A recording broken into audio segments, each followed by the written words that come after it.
Imel sem pripravljen, gospod profesor, za vas 3 vprašanja, na enega ste me že odgovoril, tako da bi šel bolj na aktualno vprašanje. Sicer neuradno naj bi vas sedanji minister Križanič predlagal za fiskalni svet, eminenco ekonomistov, tudi vas, Kovača, Senjurja, Obina, Simiča, Pavolča in pa seveda Obrovnika.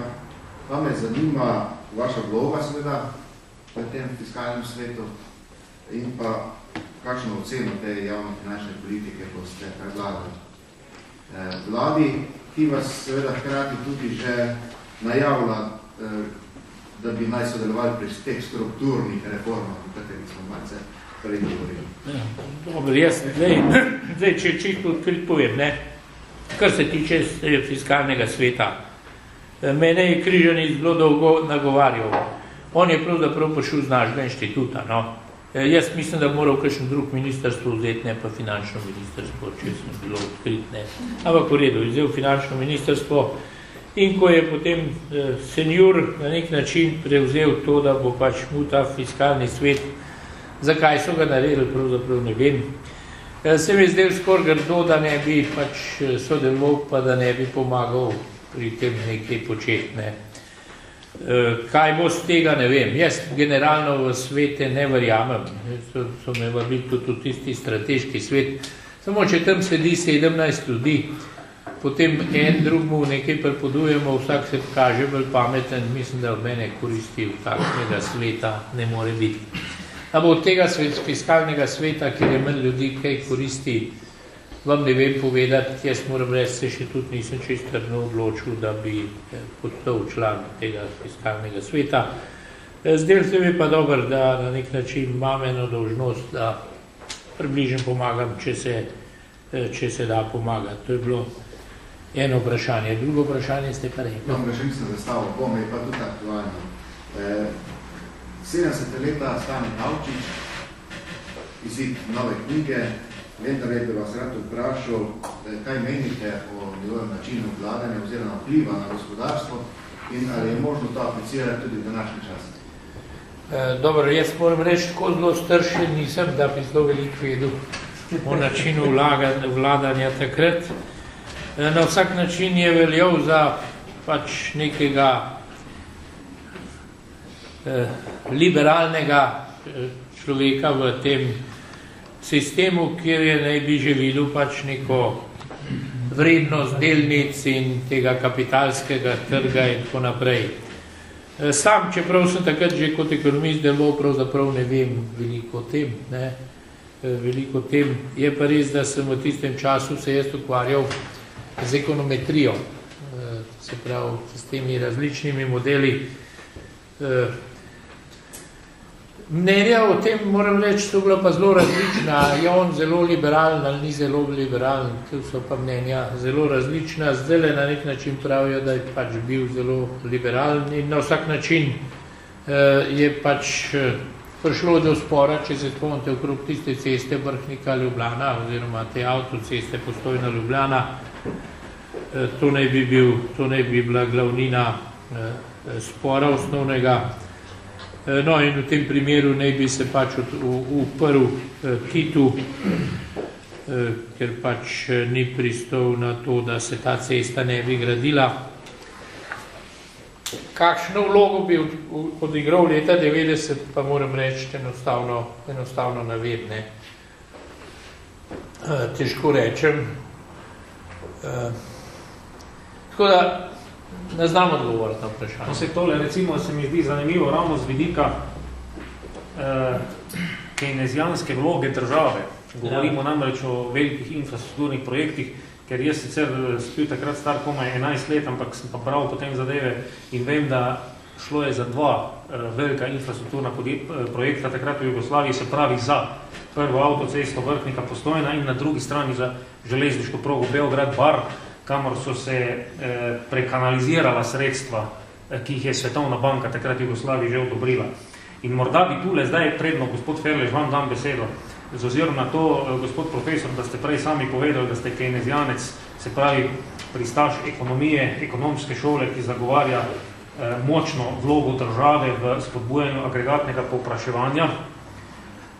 me zanima vaše mnenje, glede na to, da je pravzaprav v sedanjem obdobju krize vloga države poudarjeno pomembna. Ali ima slovenska država sploh na voljo kakršnekoli mehanizme kejnezijanskega spodbujanja agregatnega povpraševanja, s katerimi bi lahko drastično povečala stopnjo gospodarske rasti? Tu recimo jaz kot neke sorte laik predvsem vidim rezervo še v izgradnji oziroma popolni obnovitvi železniške infrastrukture, ali je poleg tega še eventualno kaj drugega, kar bi lahko kot ukrep tudi prijeli?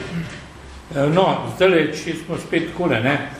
Vloga kejnezijanstva v majhni državi je relativno majhna. S kejnezijanstvom se v majhni državi ne moramo veliko pomagati, zaradi tega, ker smo močno vezani na uvoz. In kakor mi povpraševanje povečamo, se seveda poveča zelo uvoz. Mi prihaja do spill-over učinkov, to se pravi, učinki grejo preko meja. Zaradi tega je tisto, kar govorimo o multiplikatorju ekonomisti. Multiplikator enostavno pomeni, pokaže, koliko bo nastalo družbenega produkta, če država zaradi mene potroši 1 evro. No, in ta je odvisen od nečesa, čemur pravimo mejna nagnjenost k trošenju, to pove, koliko od naslednjega evra bom jaz potrošil in koliko bom prihranil. Čim več bom potrošil od naslednjega evra, tem večji je multiplikator. Teoretično ne bi bil slovenski multiplikator 5, ker je mejna nagnjenost 0,8, pomeni, da od naslednjega evra, ki ga dobim, 80 centov potrošim, 20 prihranim. Z tega izhaja multiplikator približno 5. Dejanski multiplikator je pa bistveno manjši. In sicer je manjši zaradi tega, ker velik del produktov, ki jih rabim, zaradi mene tudi pri železnici, ne bomo naredili v Sloveniji. Velik del produktov se bo naredil v tujini.